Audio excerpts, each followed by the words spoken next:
Добрый день. Добрый день, уважаемые участники, Good гости afternoon, dear 15-го participants and международного guests of the IT-форума с 15th участием IT стран Forum with the BRICS. participations of BRICS and CO member states. Ushavula, I hope I pronounced it correct, it's hello in Hanti language. It is a great honor for me to welcome you to the panel discussion, New Technologies in the Media Industry, Technological Development of the Industry, and New Media Content. Today, we will have the experts and the leading experts and the heads of the mass media from 9 countries all over the world. Some people will join us online. I'm glad to introduce you the people who just from far, far away, and now they're together with us here in hospitable Khanty-Mansiysk. Our experts, Mr. Divadkhan Nair from India, Senior German Ermin Ferraz Alvarez, the head of the Russian representation of Latin and American Information Agency, Prince Latina, Cuba, Mr. Dinder Xi, from Chinese Information Agency, Sinhua, Mr. Mohammed Samin Kheder, the executive editor of the Egyptian information portal Daily News Egypt, Mr. Raul Rafael Garcia Veleda, editor of one of the biggest information agencies of Latin America, Metropolis, Brazil. Bui Zuichin, the head of the newsroom of Vietnam in Russia. Let's give a round of applause to our guests. We will also be joined a little bit later by colleagues from Russia, Iran, and African Republic. I'm Zhana Tolstikova. I'm the director of International Net TV BRICS, and together with our experts, we will discuss the use of new media, including AI, in media sphere and media production. And we'll also try to figure out the practical recommendations to the national media to promote international partnership in the sphere of science and technologies. And I would like to remind some household issues. We have a certain timeline. I would ask our speakers to use not more than 7 to 10 minutes so that we have time for questions and discussion with participation of our audience. We work in Russian, and if you need translation, please use headsets.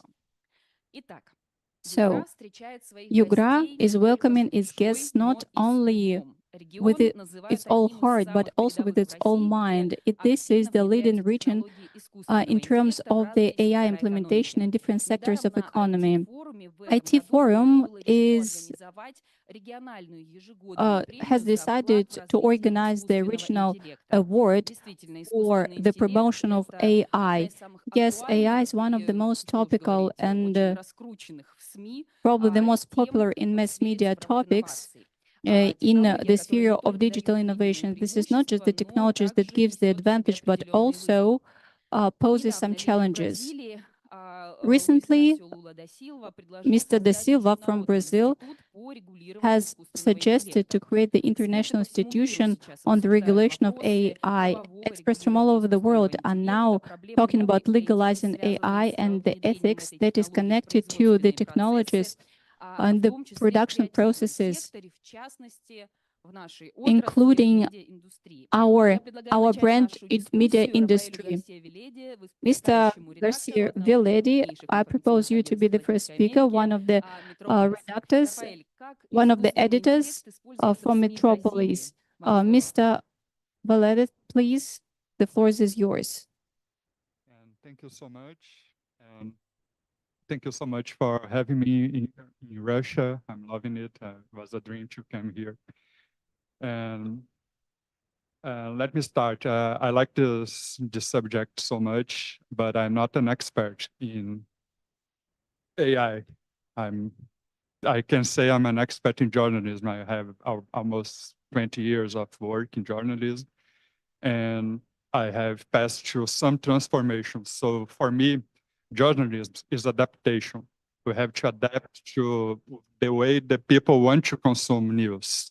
And today, the people want to consume news fast, like newspapers are yesterday news. So people don't want to consume it anymore. So when I began to work as a journalist, I work in I don't know 3-4 printed newspapers in Brazil, and we discuss all the time. Oh, online is going to kill the newspapers. And most of the people would say, no, never. It's like the books, it'll never end. And we think we were wrong because they are dying. People like, they are still existing, but most of the people are consuming news in their cell phones, and they want to know what's happening now. So I adapted to that. So I'm working at Metropolis today, one of the biggest websites of news in Brazil. And I worked there for 5 years, and we have a lot of more audience than the printed newspapers in Brazil. So AI, it's a new challenge for us. It's like the internet is an old challenge today. And we have to adapt it one more time. So we can be in today's news. Let me see if I can make this happen. Okay, I made this small presentation, not many slides, but I want to, that's my question. It's good, it's bad. I don't know. It's both of them, but I think it's inevitable to use. Like, because we can work faster, we can have access to more data, we can adapt to the way people want to consume news. So I think, as is written there, it's essential for journalists to approach it ethically, considering both opportunities and risks involved.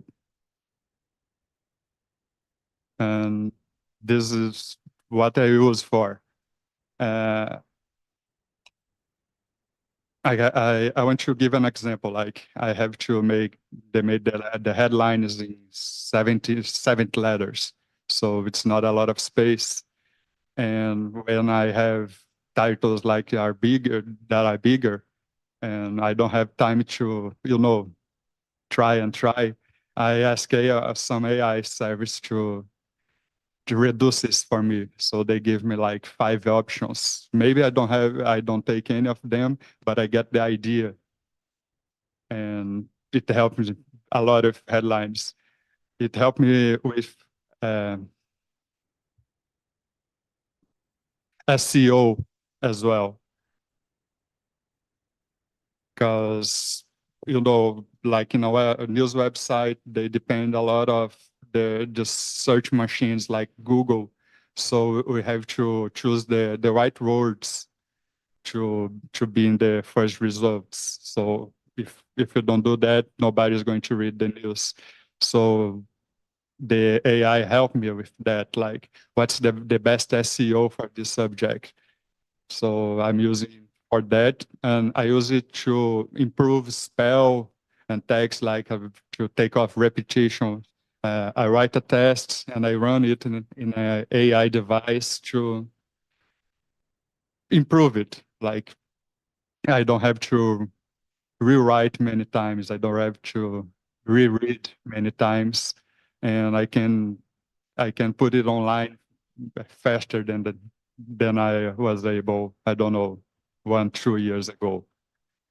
So it's very useful for these things, but there is the risks. There are the risks. And I think the most dangerous thing is the accuracy of the information. We know that AI may produce bad mistakes in information. So we are still journalists, and we have to check this information we take from AI.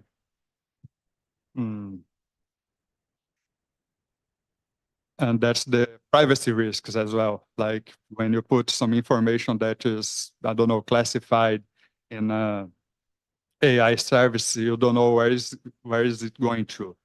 I don't think you can put like really dangerous information for some people that can endanger people, and gave it to a company that we don't know what they are doing to that. So I think we have to take steps to protect the information as well, not give it out to them. So in resume, I think that AI is going to help us to do our jobs. It's not only for journalism, it's for everyone. So I don't think that AI is taking our jobs, but I think that people that can work well with AI may take our jobs. So we can be behind them. Let me see. If that's it, então, so resuming, I think that the science fiction view of AI is not real yet. It's still fiction, but it's for now. I don't know from some years from now what's going to be, if it's going to be like the printed newspapers that is over. But I think that the human connection is very important still. So we have to work together with the machines. So that's it. Thank you. Спасибо большое, Рафаэль. Thank you very much, Raphael. Рафаэль, я позволю себе еще один вопрос. I want to ask you a question. Could you tell us, does Metropolis use the new media technologies? You as an editor, can you say what technologies you use in your work? We try to keep updated with new technologies. So we are using AI, like in the examples I gave you, like to help me with the headlines, to help you with SEO, and to find mistakes in the tests.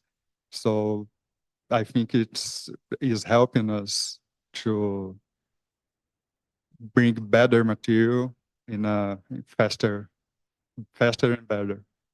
So we use like ChatGPT and the Google AI and this kind of AI service that are open to everyone. Спасибо большое, Рафаэль. Raphael, thank you very much. Can we talk about technological revolution in media? What innovation solutions are already there in media in place to meet the challenges of time and the demand of the audience? This topic will be continued by the editor, by TV BRICS in Egypt, from Daily News Egypt, Mr. Keder. Thank you. First, it's my honor to address you today on the impact of AI on the media landscape. I believe that the integration of AI in the media production and the rise of the new media platforms present both a challenge and opportunities for the media. As my colleague Raphael said before, journalism and media are all about adaptation. We need to adapt with new technologies if we want to continue and survive. Embracing AI solutions has the potential to revolutionize our media landscape, since it can streamline media production from content creation to distribution. Current AI tools can help with automated translations, transcript also, and many other tasks that can help journalists produce better content. Yet, challenges remain. When it comes to implementation, the integration of AI into existing workflows in media platforms is not easy, because you need to train the talents that you already have on the new tools. That's one of the main challenges. Also, other challenges that rise are the rise of misinformation and fake news, also privacy concerns and copyright concerns, as my colleague has already said. In Daily News Egypt, we mainly started to use AI to summarize and analyze economic data.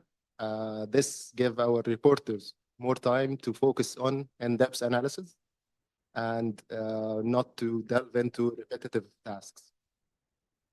This gave us the freedom to produce a better content, more personalized and not unique, different from other publications. Usually, especially when it comes to economic data, it's huge, tons of data that you have. It takes hours for a journalist to summarize them into useful information that can be used to the public. With AI, this task, instead of taking hours, it might be summarized in like 15 minutes. And now the journalists have the time to do in-depth reporting and find new things that can be told to the public.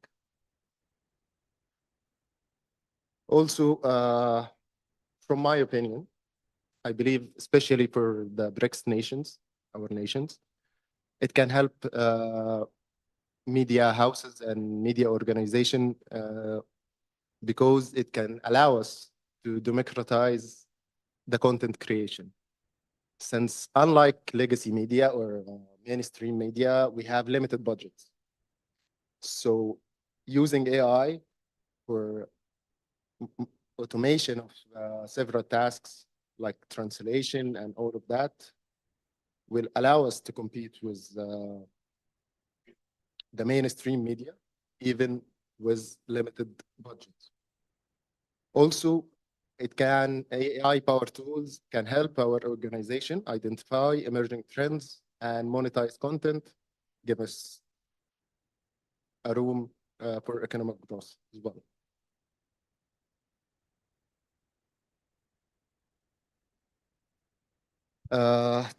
I will try to make it short. To address the challenges, I think that we need to invest in both government and industry leaders need to invest in the research and development of AI tools to produce AI solutions tailored for specific needs of media organization. We also need to work on ethical guidelines and regulations to address the privacy and the other concerns that were mentioned. To conclude, I believe that adopting artificial intelligence has a potential benefits for BRICS countries, immense potential benefits. We can enhance efficiency, personalize content experience, and drive growth in the media sectors if we manage to address the challenges in an efficient way. Thank you. Большое спасибо, Самир. Коллеги, мне кажется, я звучала Thank you, очень Samir. строго, когда I believe I озвучивала was регламент very, нашей сессии. I sounded Потому что very все stern and спикеры strict стараются when быть I действительно said that лаконичными, и у нас есть every расхожее speaker has only выражение про 7 minutes. сестра таланта. And we have this Вот, это действительно так. proverb Самир, that brevity небольшой is a sister of вопрос, wit. если позволите. But Издание Daily thank you. News Well, Egypt short выпускает question. материалы на Daily разных News языках. Egypt publishes Как вы material on оцениваете different перспективы languages. And использования искусственного интеллекта how в do you see the use развитии of AI in the development of multi-язычных версий вашего multilingual портала и versions of других your СМИ в portal целом? and other media in general? Mainly, so far, Daily News Egypt produces in English language, but as you know, we are in Egypt, so the native tongue is Arabic. So we use it for automation of translation, but not without human involvement. The first step, we use it for the automated translation of transcripts, interviews, etc. And then a human can proof check the results, so we can use it for production. And we are planning to use it to produce content in other languages, in French and Spanish in particular, in the near future. Thank you. Удачи Oh, в good ваших luck. планах. Good Будем luck with that, ждать новые with your языковые plans. версии We'll be Daily News forward to Egypt. new versions of Daily News Самир Egypt. и Рафаэль уже And упоминали Samir and Rafael такой has очень важный already talked аспект. about Все-таки such an журналисты important остаются aspect. The журналистами. И journalists последнее слово, даже когда мы still применяем remain искусственный the интеллект, journalists, все равно and остается за still when человеком. И AI is естественно, и used, the проверка last word is редакторская up to переводов, a human being. сделанных искусственных The checks, искусственным the интеллектом, verification контента, of произведенного the искусственным contact интеллектом. generated Это by AI. важная часть, ну, This назовем is так очень definitely an цинично, important part, yes, производственной and it цепочки, might но тем не sound менее cynical of the отрадно production chain. слышать, что But мы I'm glad пока to hear that нужны people, в этой journalists индустрии, are still все-таки needed искусственный интеллект in нас this полностью industry, как and we журналистов не haven't been заменит. yet replaced by Спасибо AI. большое. С нами на Thank you связи so much. Южноафриканская And we have республика. South African Я с Republic радостью with приглашаю к us, and диалогу Лэнса Уитена, Lance Witten. главного редактора Welcome, медиахолдинга the Independent editor-in-chief of Media Online. Holding, Лэнс, Independent доброе Online. утро. В Lance, Кейптауне good сейчас morning. где-то In Cape 8 Town, I утра. believe it's 8 o'clock in the morning. Good morning. Thank you so much for inviting me to participate in this panel. As you rightfully said, my name is Lance Witten. I am the editor of IOL. We're one of the biggest English language news publications in South Africa. I've been in the media industry for well over 20 years now. And prior to my current position, I was the Chief Audience Officer for the African News Agency and the Chief Content Officer for the African News Agency as well. Very interesting discussions around the integration of AI into media. I thought, to add to this discussion, I would like to talk about one of the interesting challenges that we've discovered here in South Africa. When we were, and some of my colleagues have been speaking about print media and traditional media in the past, we used to own our means of both production and distribution, right? We could create our own content and we had the means to distribute that content.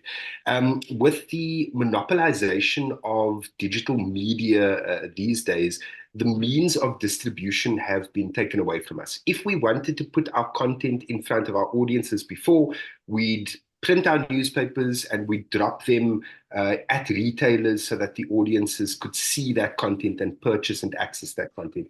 In the digital age, we rely on search engines, we rely on social media to help us distribute our content.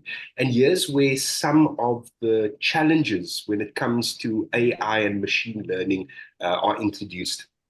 If we think about, the biggest search engine in the world at the moment, it's become a verb. You don't say, I'm going to search the internet for something. You say, I'm going to Google something. So the challenge that we find is that when we create our content, and another one of my colleagues has mentioned search engine optimization, SEO, as well as SMO, social media optimization, you create that content and you hope that the search engine will surface that content to an audience. You hope that that content will be surfaced to your audiences on social media. With the introduction of AI and particularly semantic search, an audience member, a reader, no longer has to access your website in order to gain that information. They can find that information directly on the search engine. They can find that information directly on social media. So it does present a little bit of a challenge for us as news publishers as we try and navigate this new future. So I feel that we need to start taking greater control of our means of distribution because, in the past, if you create great content, audiences will come and find that great content.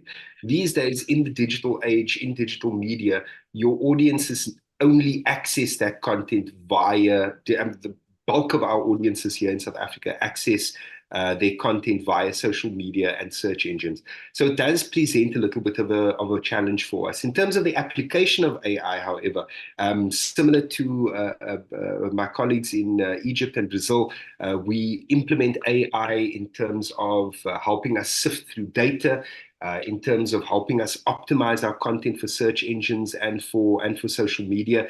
And we even implemented an AI-driven tool that helps us identify the best times for certain content to be published to social media.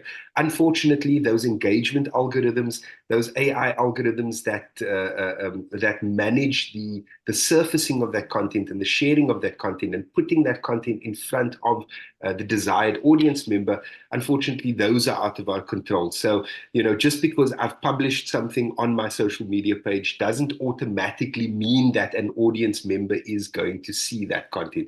So it does present a problem for us. But with AI is not something that we shy away from. It's something that we're delving into. It's something that we're learning about, even as the machines are learning about us and our behaviors. So we find that it is a little challenge, but it also presents wonderful opportunities for us. Thank you. Thank you so much, Lance. So may I please Thank you very ask much, one Lance. question? So if I Yes.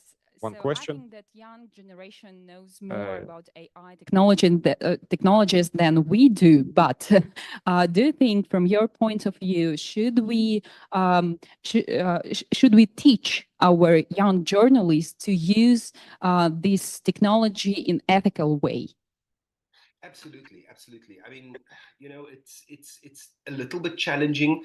I have a newsroom that's comprised of journalists who are fresh out of journalism school and journalists who have been in the industry for 30 years. So, when you look at the application of AI and particularly when we talk about the ethics of AI, you do need a very keen human eye to keep tabs on what the young journalists are doing.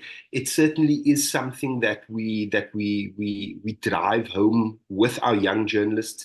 Of course, with social media platforms like TikTok and YouTube, seeing a greater level of growth than the other social media platforms, particularly around the younger generation. There's also a level of AI there that we need to understand. So when we speak to our journalists, we talk to them about the challenges of AI introducing phantom data.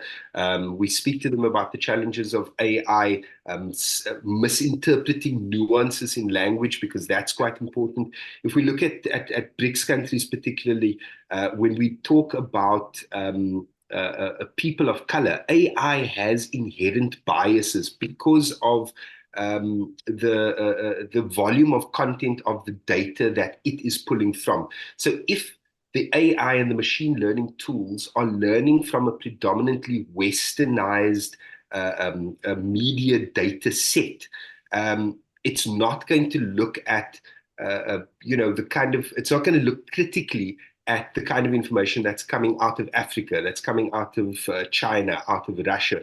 And those kinds of biases are something very specifically that I focus training my young journalists to be on the lookout for. Thank you so much, Lance. Greetings from the Russian north to South Africa. Thank you so much for joining us. Мы продолжаем наш диалог. Большое спасибо нашему партнеру Independent Online South Africa. Медиа традиционно играют важную роль в развитии диалога между обществом и государством. И новые технологии в сфере диджитал – это важный инструмент современной коммуникации, актуальный и нужный не только для журналистов, не только для СМИ. Я хочу пригласить к нашей дискуссии по видеосвязи эксперта из России. And I would like to ask our expert from Russia, Miss Kostacheva. She's the head of the development of the public pages from their company Dialogue Regions. I greet you all at this interesting discussion, and I think I'm going right over to business. I will show my presentation because we have very limited time.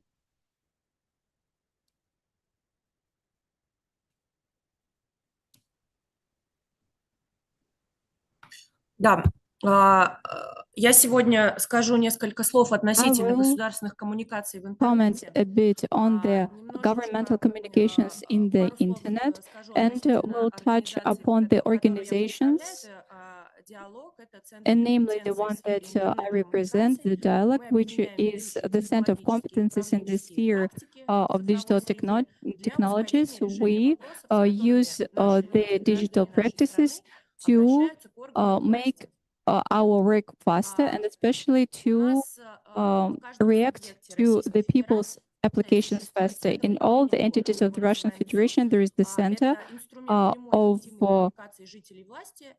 the direct and effective communication between people and the governments, because we want to tackle all the issues before they acutely appear. We want to shorten the distance between the authorities and the citizens and make their government more open. Our center, and it is indicated here, shows their back.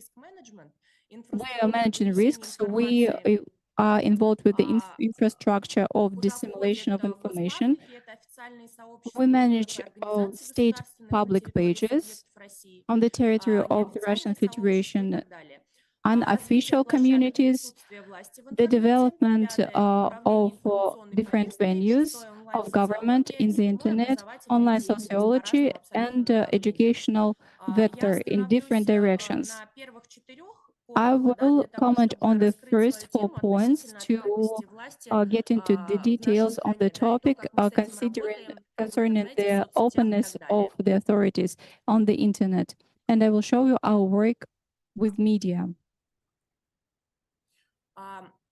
Первое, на чем хочу остановиться, The first point I want to comment on is the system of the feedback system. We call it incident management when in the internet or on any social pages, a person or a citizen of our country comments on something. This is a constructive comment, then it gets moderated in the incident management system. We create a card and follow the track of this application, and then we send it to the certain organs or bodies and form the official answer from the authorities directly to the person that has applied. Here we have an example. On this slide, a woman asks about the pavement, like the children's pavement, and she asks when it's going to be executed. She lives in Omsky region, and hence the answer. She got an answer on when and how much she will get. This is how this system and the incident management works. This is managed by the dialogues and the centers, certain centers in different entities. As for the feedback and numbers, we see how the incidents number grew. Beginning with 2019, we see that now we have over 3 million incidents, which means the applications of the citizens on the internet and social media. 65% of these incidents is received from the state public pages. We have them in 3 social media: ВКонтакте, Одноклассники, and Telegram. This is when people comment on something and ask questions, and then incident management system collects those applications and prepares answers and responses. What are the categories of applications? 75% of the applications are concerning the information, because people are not basically informed on this or that issue, and our bodies provide the information on different spheres, like social sphere. 15% is concerning the applications concerning the problems like the elevators, like the housekeeping issues, and 10% are the difficult applications that we need to work on because we don't have enough information and the resources to quickly and effectively respond. Now I'm going to talk about analytics. Dialogue is the center of analytical support on decision-making. There is a quote by Chernyshenko. This is the deputy of the chair of the government. And he says that over the years, on the basis of the analytics, over 1,000 governmental and management decisions were made. How it works? We get all the applications from the citizens and form an analytical basis.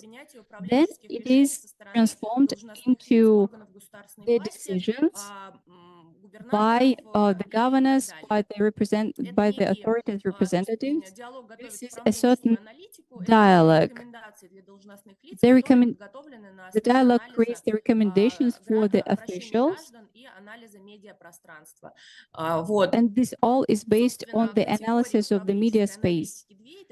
There are two categories of this analytics. The first one is aimed at the systematic problems, and the second one is optimization of the current processes and the efficiency increase. We have two examples here of the solutions that were made based on the analytics. The first one is from Kursk region, and it concerns the medicine price, and people said that they cannot get the free medicine that they should get. And the governor got the information at his weekly briefing and said that it's important to allocate 300 million on this problem. And the second one is Yakutia.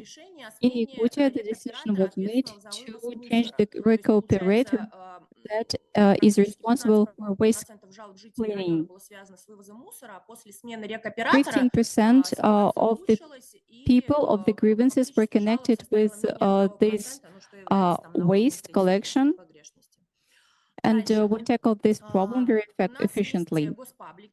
We also have social public pages. These are official pages of different authorities, and this is a big information system on the social media. I will give you the statistics concerning the most popular social net in Russia, which is Vkontakte. Over 175,000 organizations have their own pages in Vkontakte, and they have over 50 million subscribers.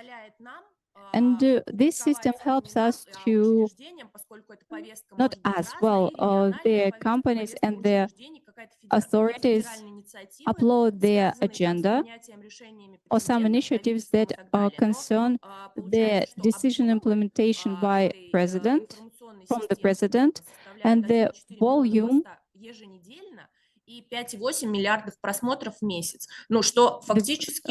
volume and the number of people, the viewers, is close to 6 billion people.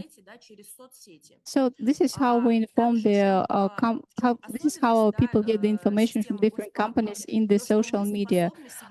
We have some peculiarities, and we can put the audience into segments, because our social pages are divided into certain segments.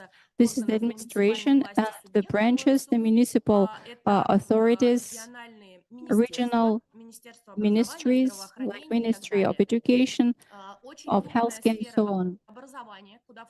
Education is another big sphere, which encompasses kindergartens and schools, colleges, universities, theaters, which belong to the cultural sector, again, museums, and a big segment represents sports sphere, which encompasses different sections, different rings. In social pages, we can put the audience into segments according to their interests and the sphere they're interested in. For example, if a person is interested in culture, probably they are subscribed for the cultural publics. And here we can provide these people with interesting information via their pages in social media. Another indicator of the openness of the government on the internet is the dialogue of our officials. The dialogue is our company is teaching and showing how to use the social media, and a lot of our governors already have their social accounts. They have 85 accounts in VK, 53 in Одноклассники, and 68 Telegram channels. It's interesting that the governments upload not only their official agenda, but they also show their personal content, because people like to see personal content and the way how our governors and officials spend their free time, for example, with their family. This is one of the instruments of the trust and the awareness raising. A person can also leave a comment on the social media, and especially on their personal accounts of the governors. All in all, generally speaking, all the representatives of state and municipal authorities, only 14% of the leaders and of the heads of the regions were present in social media, and it was back in the time, and now we have over 93% of governors and heads of the entities are present on this internet. Personal accounts are probably the main source of the information that is going on the territory of the entity or of the region. That's all. If you have any questions, I'm open to answer that. Thank you very much for your attention. Thank you, Marina. Yes, national public pages is probably one of the most important sources of information. How do you cooperate with mass media? On the territory of each entity or region, we have на территории каждого субъекта есть госпаблики и СМИ в том числе, куда входят и районные газеты, и там местные, and they also embrace the local TV and the local newspapers. They're integrated in the system of public social pages together with other public public entities, but it's also very specific because we just want for the social pages, for the media pages, look in a certain way. And the content should be generated in a certain way so that people in social publics are interested. We do not use long reads and we don't recommend it. We should use a lot of short video formats. All these recommendations are taught to the administrators of the publics how to maintain the dialogue with the audience. And speaking of AI, we have an administrator of the public pages. Let's say, let's take educational sphere. Teachers, kindergarten, school teachers, a few years ago, they didn't even know how to work with the social media and how to start their personal accounts.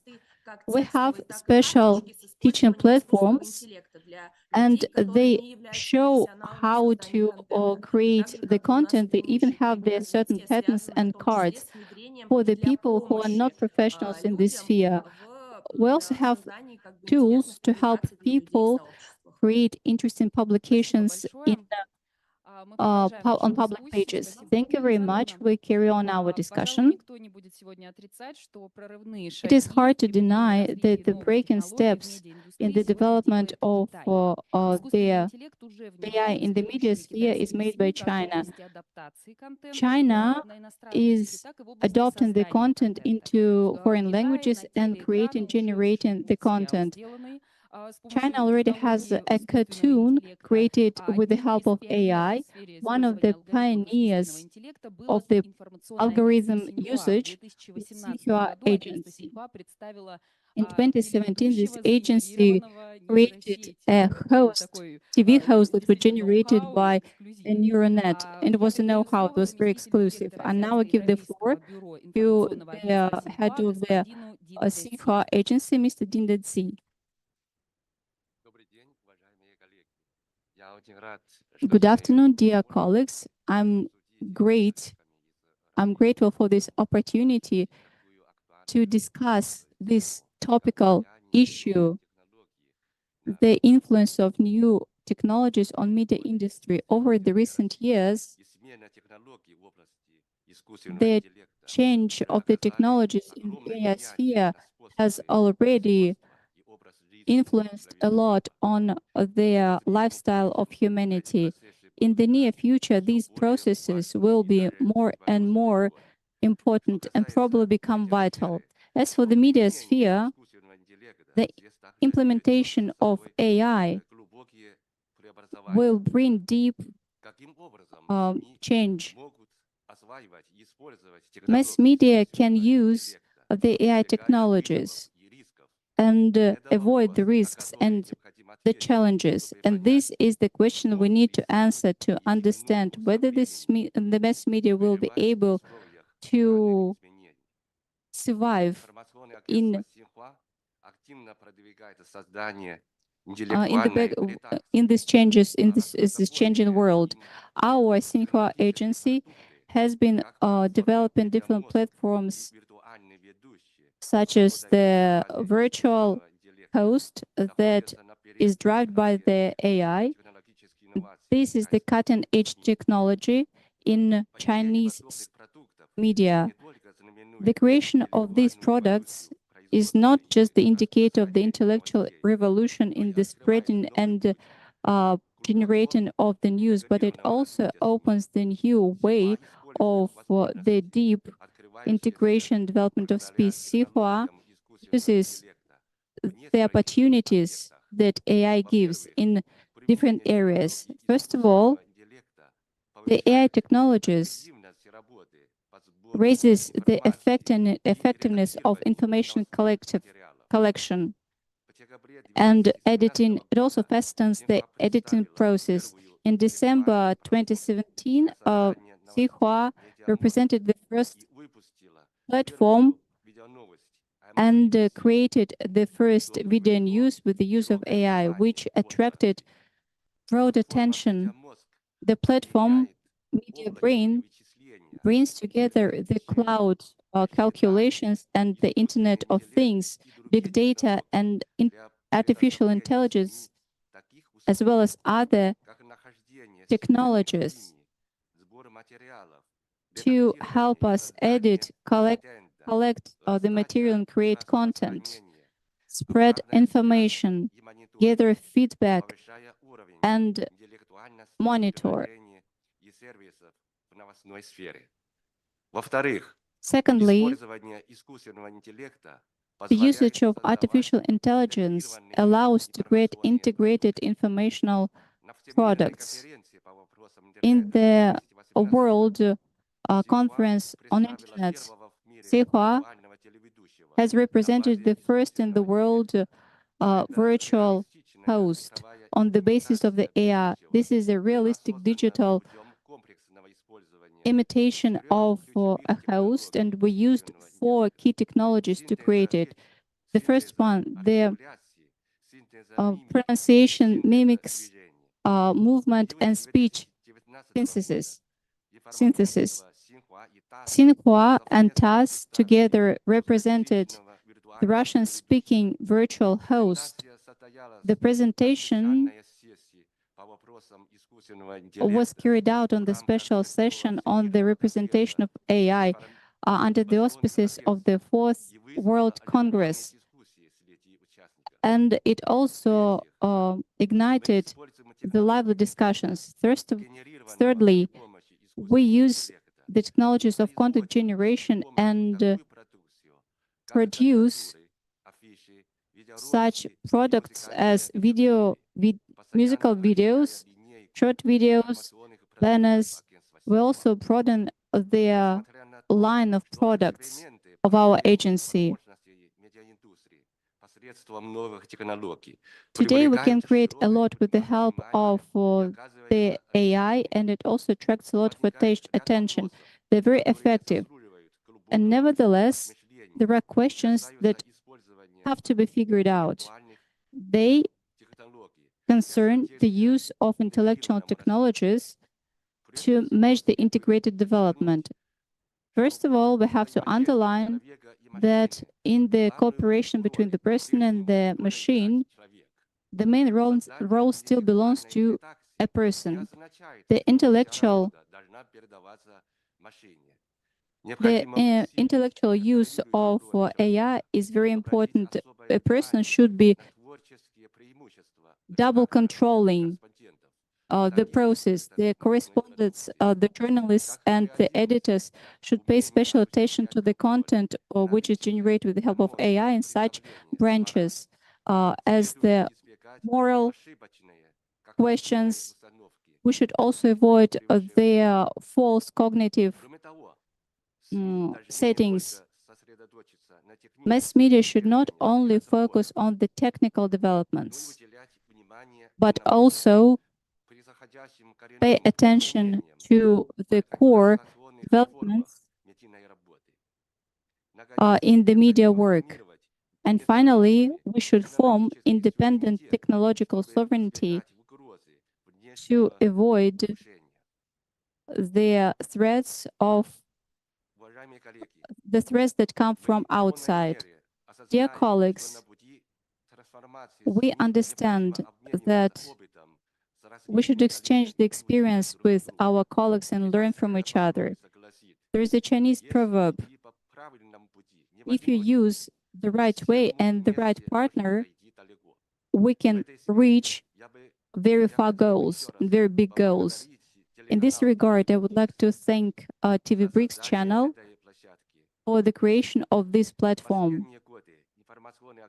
Over the last years, the information agency Xinhua and TV BRICS have been involved into deep cooperation in the sphere of journalism, and they work in the following formats, like the World Media Summit and of BRICS.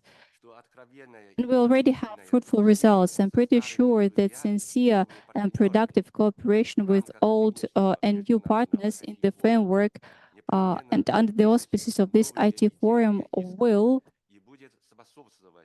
bring us new ideas and help us work all together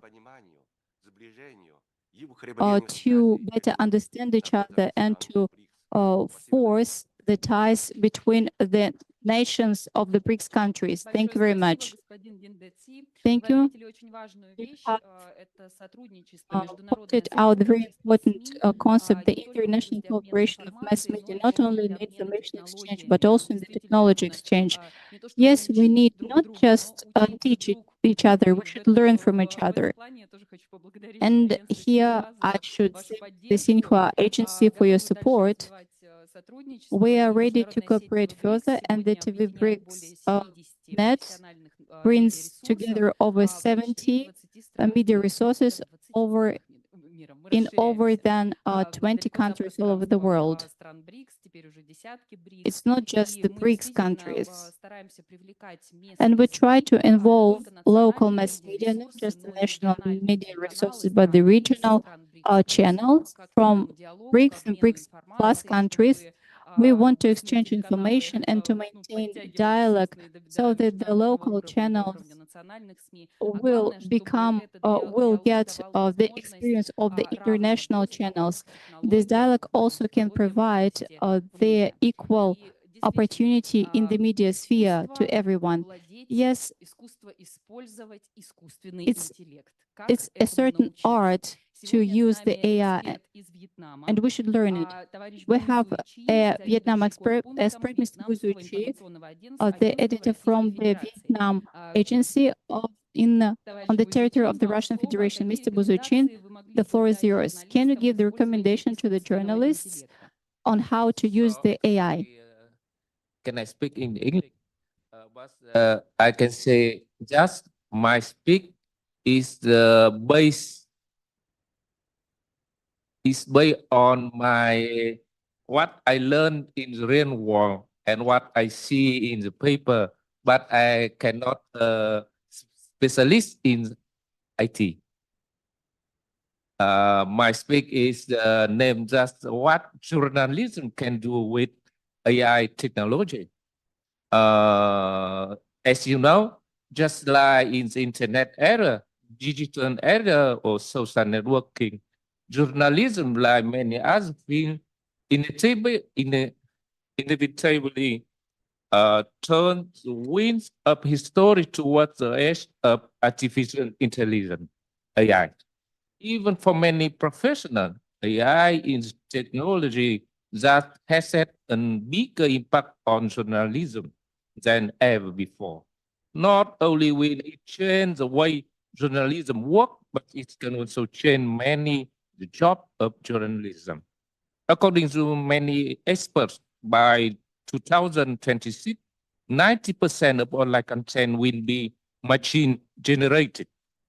Francesco Marconi, a journalist, director of development at the Wall Street Journal, and co-lead of AI at the Associated Press (AP), is also the author of a new sounding book on the future of AI journalism, published in 2020, titled Newsmaker, Artificial Intelligence and the Future of Journalism. But in my opinion, we should not put it happen because that is in parallel with the struggle not to let the technology giant continue to use AI to entice reader and steam brain like in the recent social network area. The world press need to take advantage of artificial intelligence itself as a tool for self-development. Otherwise, the press will again be perceived backward and continue to depend on technology platform in the production and distribution of the news. This lesson is still very hot. If the press before were not agreeable for dependent on social networks and sharing and search platform which are not part of the journalism and for the sake of journalism, the story would have been different. Therefore, the press should only see AI as a tool to immerse in the new area and use it to develop its own future, not depend on it, let alone the giant who are blasting money to dominate this new technology. So, I mean, in this field, we news the room may have is we own develop AI. Fortunately, with the characteristic of the job and the fact that many major new agencies in the world have become a technology center, the world of journalism has partly caught up with the age of artificial intelligence.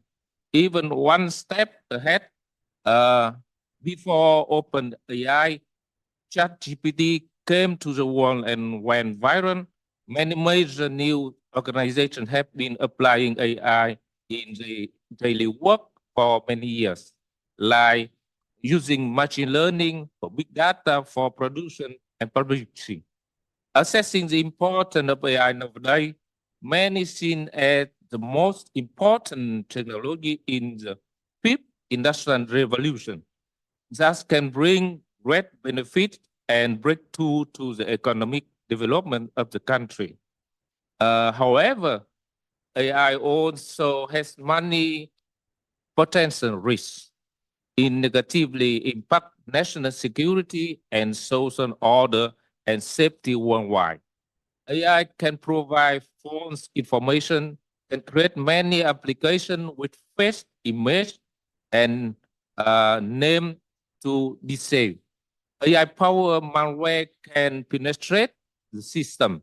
Therefore, first of all, every country needs a comprehensive code of conduct on AI, and new agencies need to have issue guidelines on how to use the AI.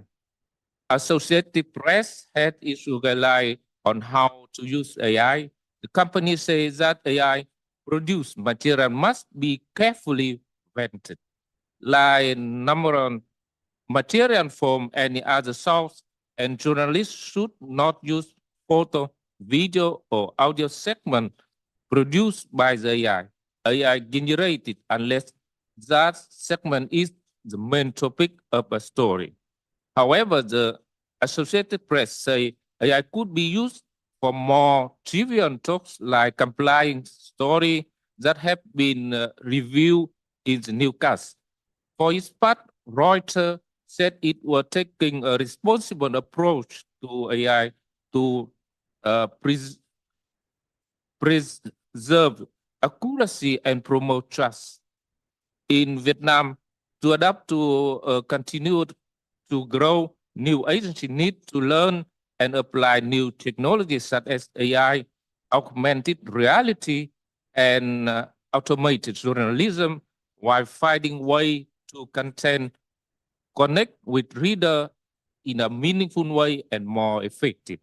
Since March 2023, Vietnamese government has requested social media platform to use AI model in order to automate the detection and removal of politically sensitive online content. Its latest attempt to control what information flow through the country digital network.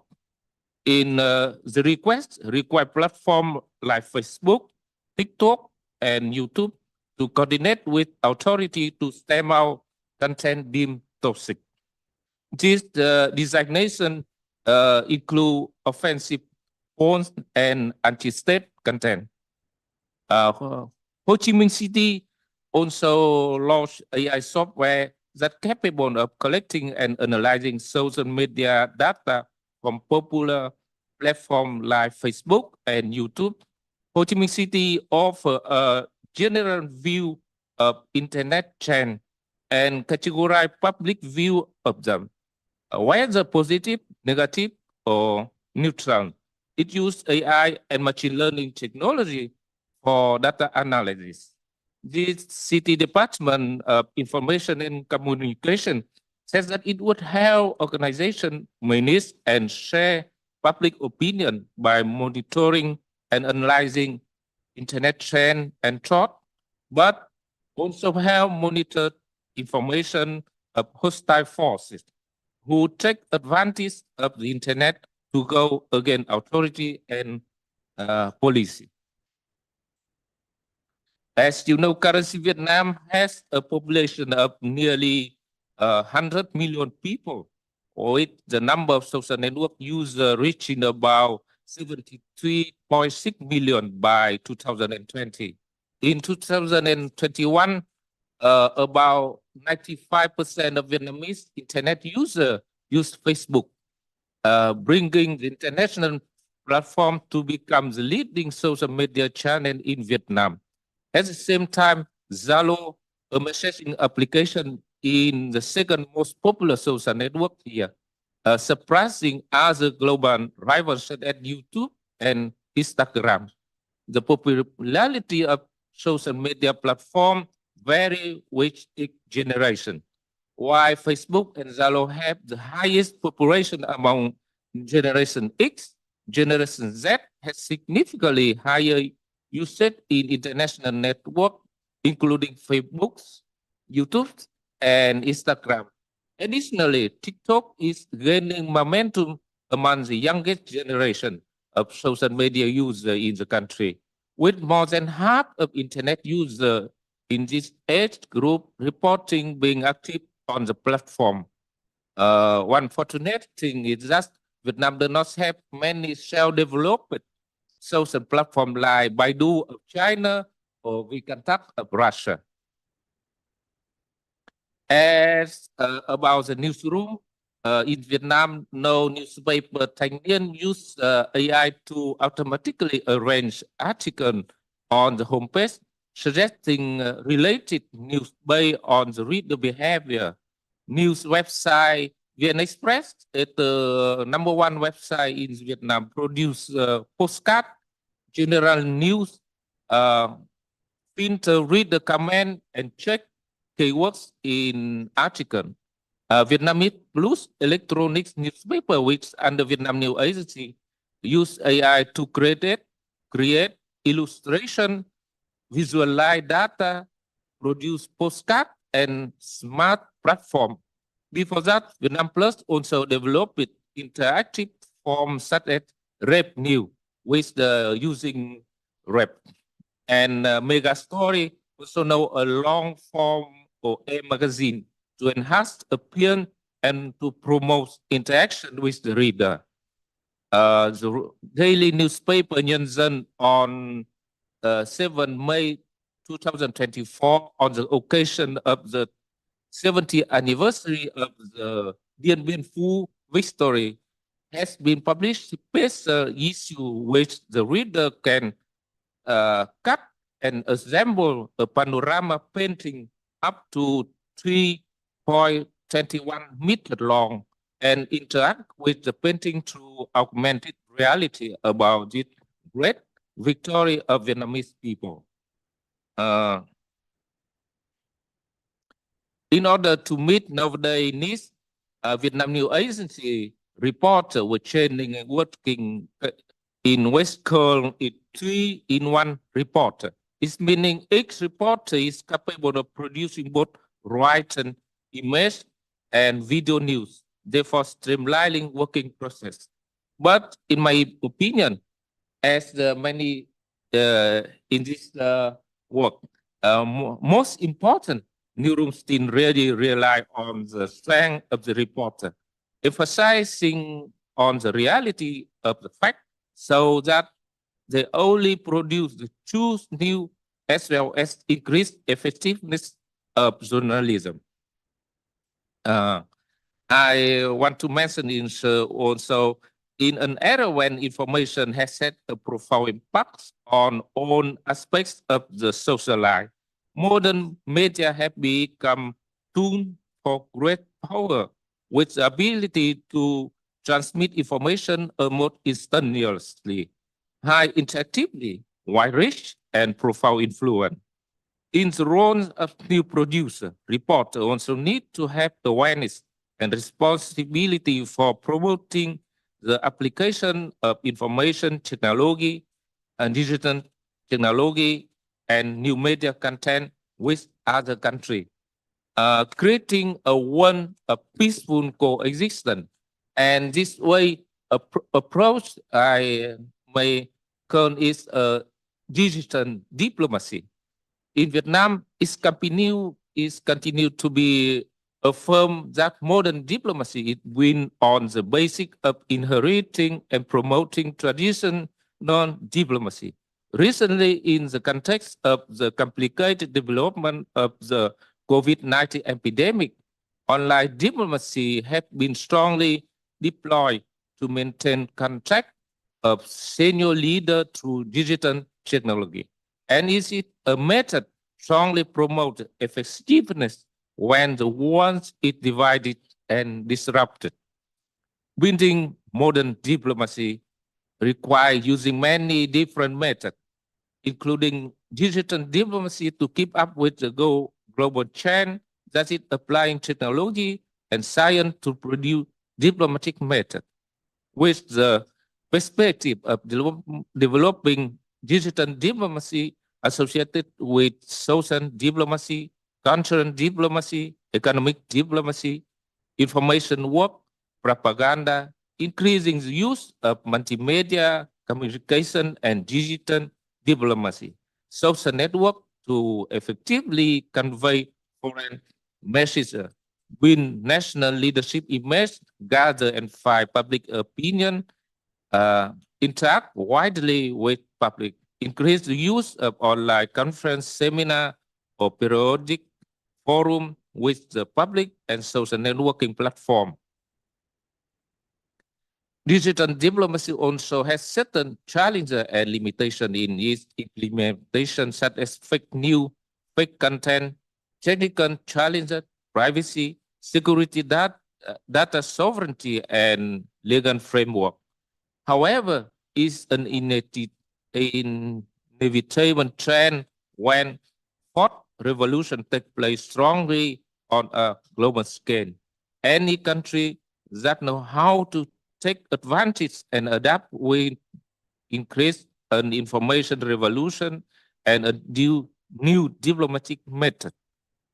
That country will create it as monopolar relationship in today's divided world.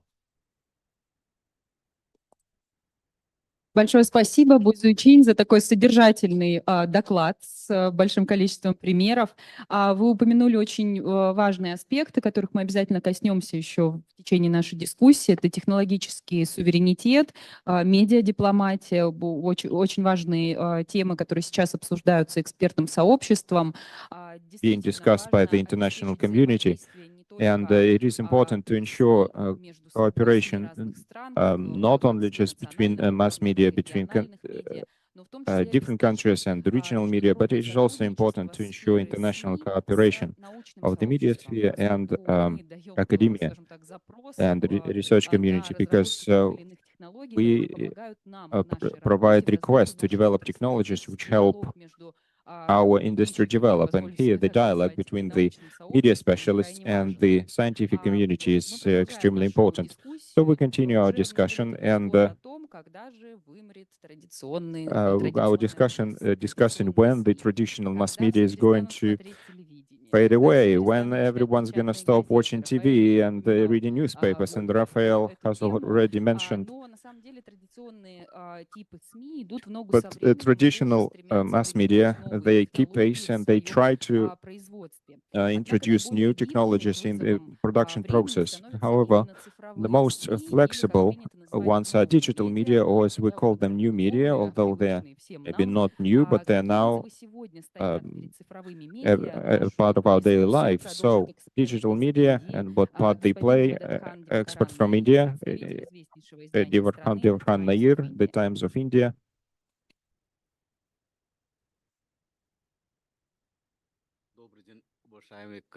Good day, dear colleagues. First of all, I would like to thank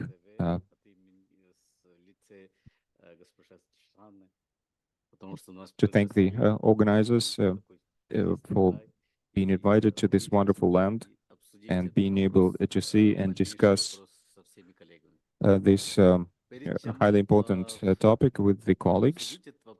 And before discussing,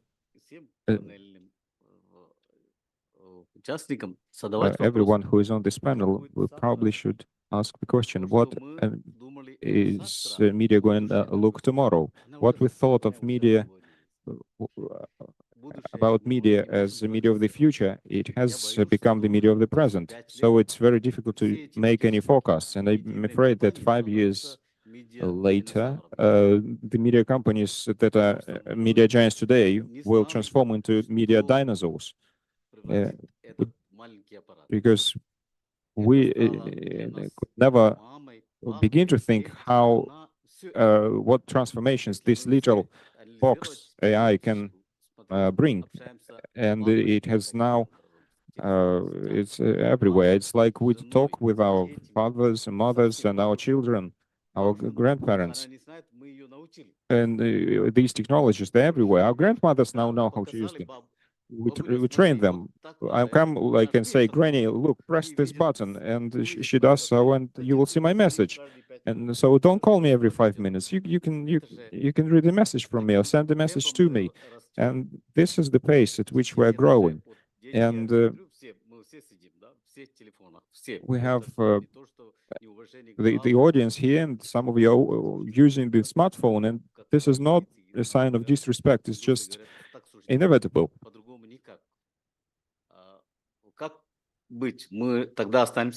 So, and what to do? I guess we're probably destined to be unemployed. I mean, as journalists, but we need to provide for our families.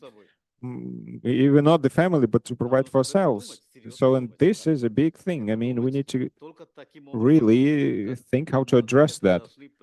And we have to admit that we have a clip-like mentality. I mean, the concentration span is like 3 minutes today. You can't watch a video if it's more than 3 minutes long. And there is this Dudь, who is in agent today. He's like long interviews, several hours, and it's difficult to watch. But if it's a youth blogger, they have all found a way to make themselves popular by creating 3 minutes video on TikTok, and that's the most popular media, and even Trump is using it. And the only exclusion is your highly respected president. He is not present in any social media. And so we all have to switch to these technologies, and maybe I will transform as well. We call it AI now.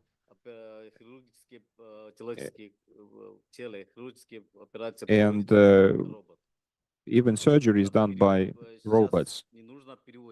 So, for example, at certain points, translators are not needed.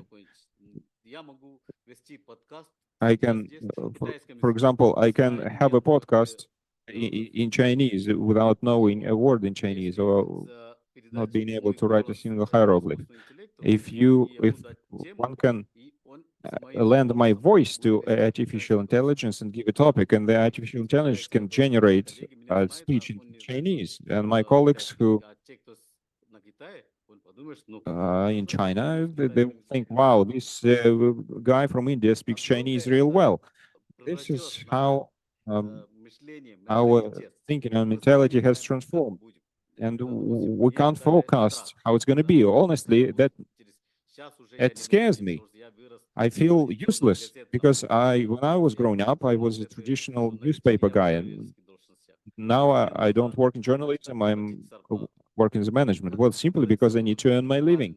Now I'm addressing tasks how to pay salaries and how to find the right people. I do interviews, yes, and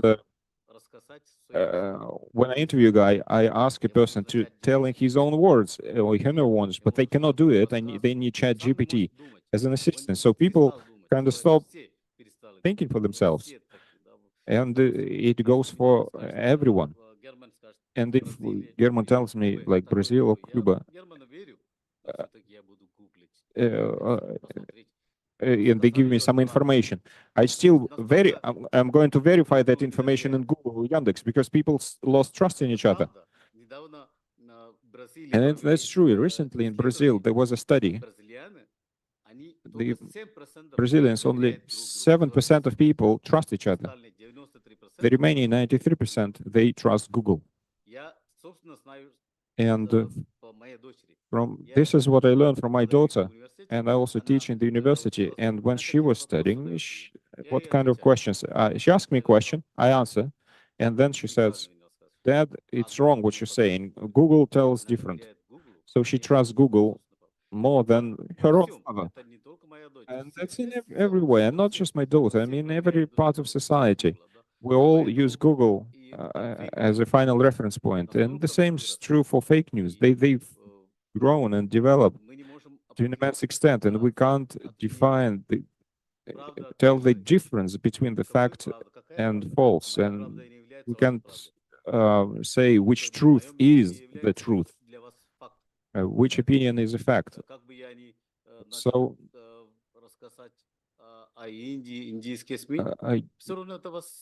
I can talk about in India, for example, our managers, our bosses, they decided to narrow the distribution of information. If you provide distribute information in a certain state, then 80% of the news should be from this specific state, because people live in a specific state. They're interested in the news which are about their state. I mean, a few people in Moscow would be watching news from Khanty-Mansiysk, right? So that's true for India. If you do not provide local content, the subscribers will not be interested in what you give them. So what we need to do is we need to refer to the domain where we are and provide local content. Well, I'm sure there are smart people and will find a way out, find a way to survive. And one of the initiatives like BRICS TV, and I have to say words of praise to you because this cooperation opens up very good opportunities for cooperation because no one realized the importance. But now you don't need to send a correspondent to Russia, right? And that saves a lot of money. And we can, this international cooperation can help us survive and it can rescue us. And also the blogosphere, which is a trendy word,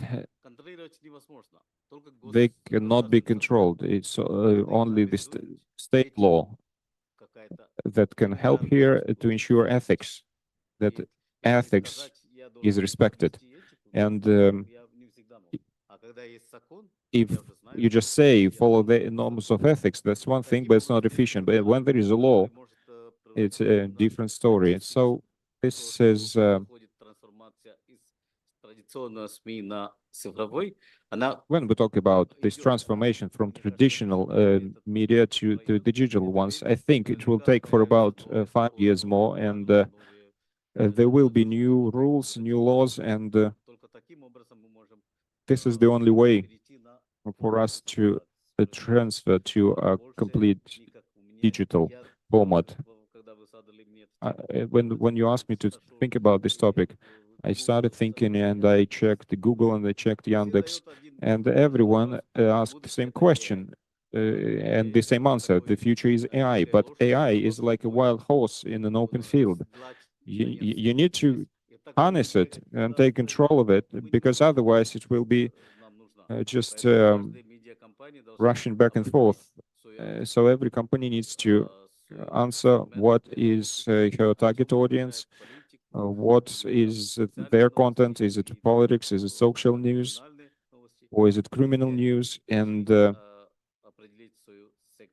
they need to clearly define their specialization and their profile and work on that and train specialists. That's very important. I teach journalism and I tell my students, you chose wrong. It's the wrong job to choose because it's no longer existent. There are those who can tell you a beautiful story, but so quite often in social media, we have like a short story, short narration, and we believe it. But really, it's this narration is very far from the truth.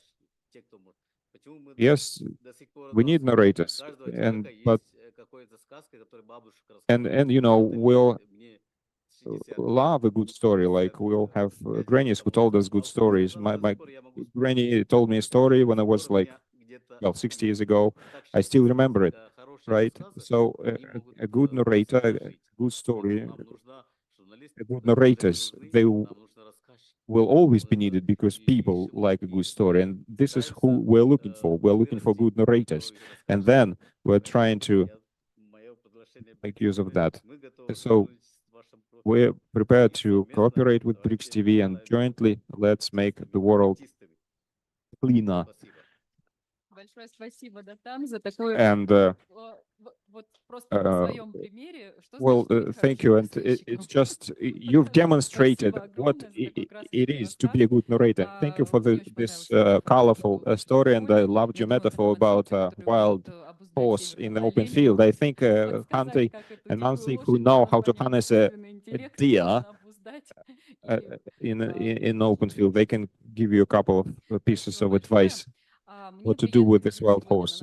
Thank you very much, and it's very great. I'm very glad to see the partners of the international networks of BRICS with whom we exchange contact, and that includes countries who have joined BRICS in 2024, and one of the active members and если брать медиасферу, один из самых активных участников в медиасотрудничестве in в media сети cooperation in TV BRICS is Iran. And this year we started cooperation with one of the largest media companies, Mehar Media Group. And I'm glad to draw attention to the screen with the video address. We have Mohammed Muhdi Mahmati, Director General of Mehar Media Group. Dear colleagues, welcome to the panel discussion, New Technologies in Media Industry, Development of the Industry and New Media Content. I would like to talk about the role of technologies in media and share experience in this regard. Recently, BRICS countries have made a big step forward. There are much more sources of information, and together we try to hinder centralization of media. We use social networks and other modern media tools. As a result, the BRICS countries have been able to provide diverse and quality content at minimal cost. The new technologies allowed us to reflect different points of view and make our media international competitive. However, I would like to emphasize that in order to work more effectively in the information field, we need to pay more attention to the volume of content. I mean, increasing the amount of information and coverage. These measures will help the BRICS countries to become even more confident players in the media world. In this regard, Iran has a rich experience in using new technologies for large-scale information production. Our Mehar agency has thus been able to present diverse and quality content to its audience. Our content is now produced in 6 languages: Persian, English, Urdu, Turkish, Arabic, and Kurdish. We have also started producing the Tehran Times newspaper in English. Mehar agency has set up an expert group that is ready to help BRICS countries in mastering the technology of large-scale information production. Our common development in this direction will strengthen the importance of the BRICS media. Once again, I would like to emphasize the importance of mastering modern media development tools. Using them wisely, we will create a diverse and free media. Большое спасибо. Thank you very much. And this year, the BRICS Union, Russia is a presiding country in BRICS, and among the priorities in stepping up cooperation in the sphere of transfer of technologies and support of high-tech manufacturers capacities in the territory of BRICS. There are meetings of working groups and profile committees, and the 12th meeting of the Ministers for Technology and Innovation of BRICS countries, a digital BRICS forum. There is a special session in the BRICS format as part of the International Technological Congress IT Forum in Khanty-Mansisk, where now is one of the central events of the research and technological agenda of Russia presiding BRICS. How media facilitates the development of research and technological sovereignty. The work given to expert from Russia, Maria Kartuz, director of the Ural Regional Information Center, ITARTAS Ural. Maria Vladimirovna, are you with us? Good day, can you hear me? There's a slight echo, but that's okay. Really, it's a bit difficult to be the last speaker because there's a lot that's been said, and you know, I will talk a little bit about the artificial intelligence. The TASS agency celebrated the 102nd anniversary, and we started as with Telegraph. Now we feel okay in digital world. So development of technologies in our case is the development of new platforms. It is new carriers of information, and nevertheless, the principle of work they remain the same, unchanged. That's first of all professionalism of journalism, and the need to verify the news. And several words about IT forum. The information agency TASS is reports to the Ministry for Digital Development, and it lay certain responsibility upon us, and that's why we have our own designs which simplify the work of correspondents, and our primary goal is to take the routine load off them. As an example, let's take IT forum, and we have a big team working here, about 10 people, and we've seen how many sessions, how many events are going on as part of the forum, and by all means, in order to cover the entire spectrum of what is going on, the entire scope and load of information, we use artificial intelligence. But the most important thing, that what we guarantee to our readers, is the quality and of the news, and the fact that the news information in the news is verified. So after processing those masses of data, we verify the information. Talking about cooperation and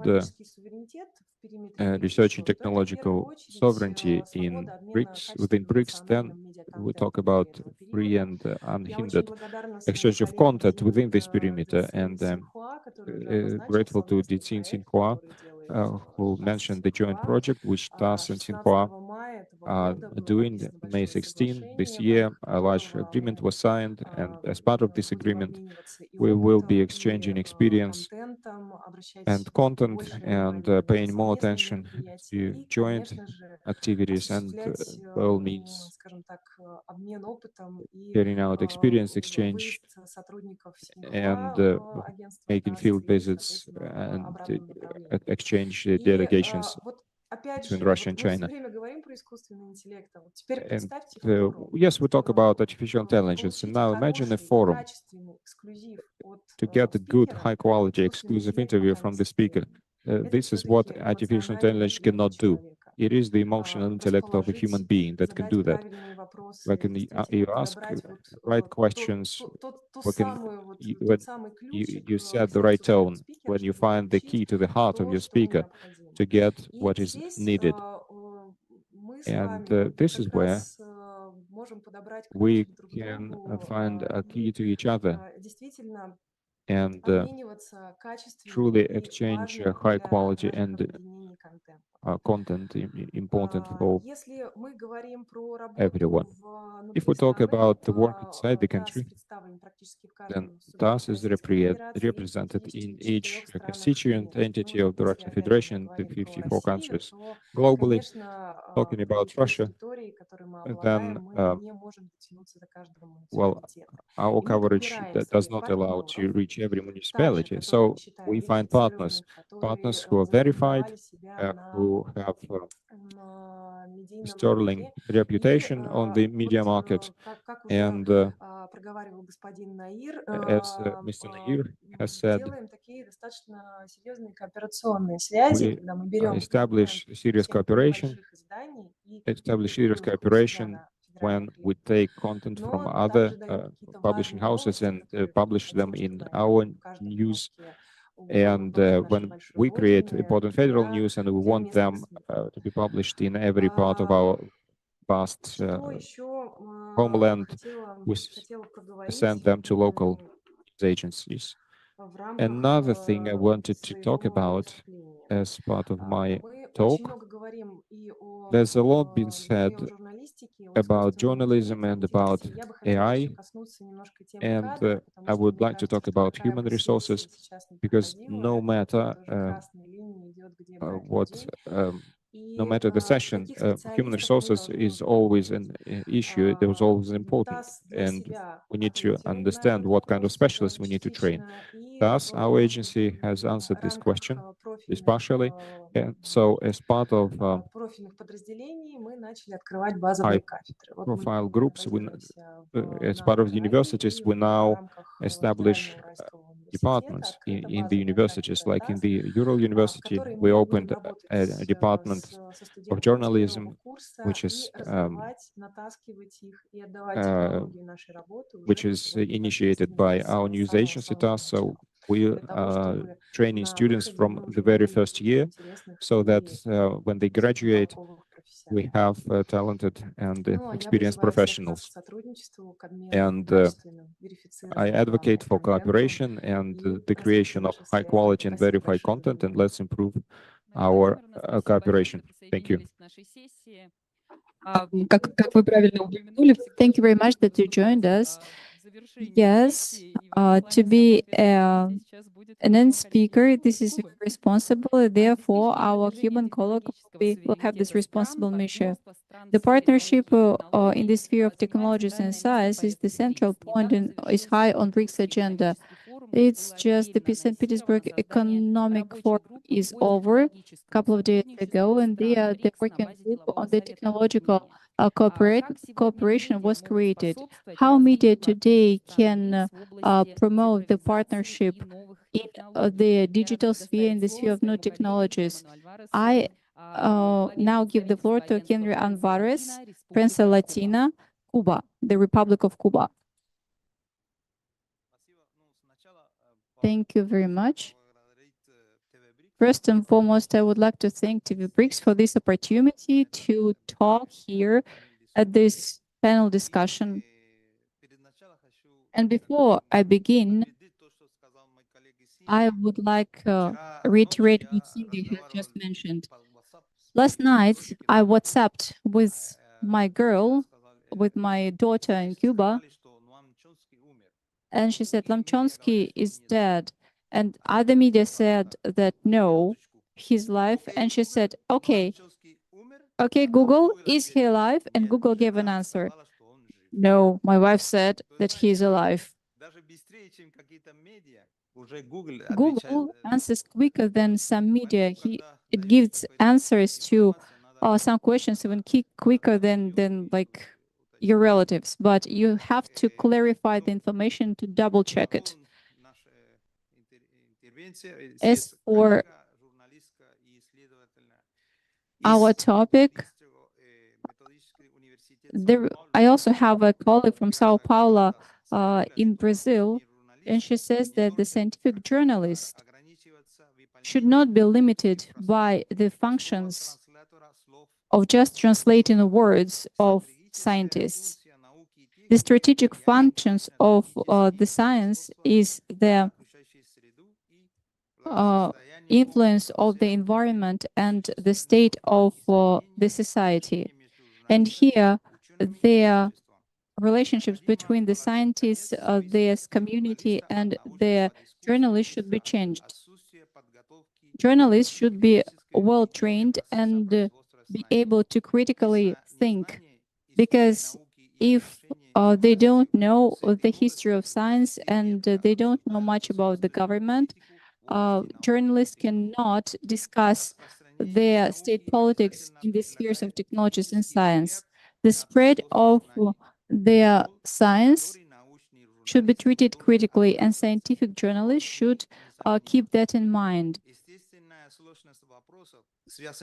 It's very difficult to disseminate, to spread this the scientific information, and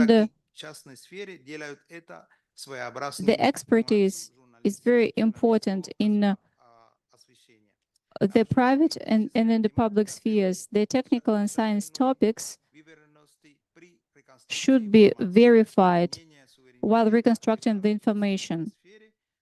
The sovereignty in the technological sphere is crucial, and it defines the opportunity for people to practice the maximum authority on this or that territory. People do not always act and use this authority. In the majority of cases,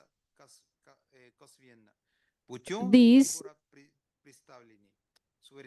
a lot of things are managed by the authorities, by the local authorities on the stated entity.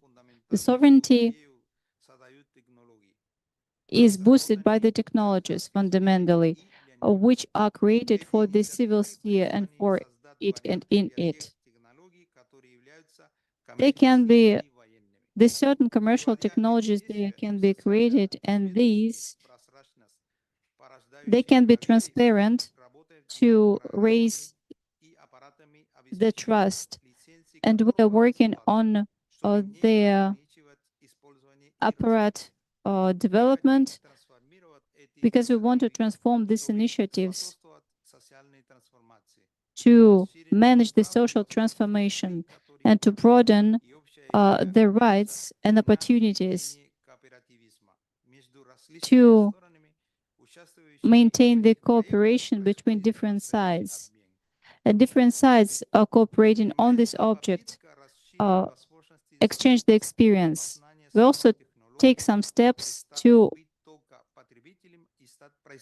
be producers, not only the consumers. Therefore, we will be able to create technological elements necessary for social and technological development. As we have already mentioned, we're now living in the era of technologies, and the majority of these technologies are not owned by us because we're just their users, or just because the companies, the creating companies, are based on the territories of other countries. The difference might seem transparent, but if we say about the technological sovereignty, we should think about the status of just the user and the producer. The user is responsible for using the product, which is produced by the producer. No problem here if these products would be of a good quality or free, but the cost in the long run is much higher. And there we get dependent on the product, which is owned by the producer, who is single owner. Let's look at a simple example, which the developers used for other cases, but we think it's irrelevant here. This is the tool that has already been irreplaceable in different areas. This is email. There are a lot of companies that provide this service for free, and there is hardly a user who would miss this opportunity, because the producers provide this service for free and they give you the email, the access to your email for free from any device. You can get and you can send letters, which is a very lucrative bargain. Well, you have an email, and then you find out that the producer and the provider also allows you to upload pictures, files, and big loads of data on the cloud service. And you think about it a fraction of a second, because this is a great opportunity to bring into a system everything that you have on your computer and have a quick access to all your files on the computer. When the time goes by, you just stop worrying about that all, and your emails start containing confidential information about your personal life and work. And the files that were now only on your computer are out of date and on your cloud, and your cloud contains more information than your computer.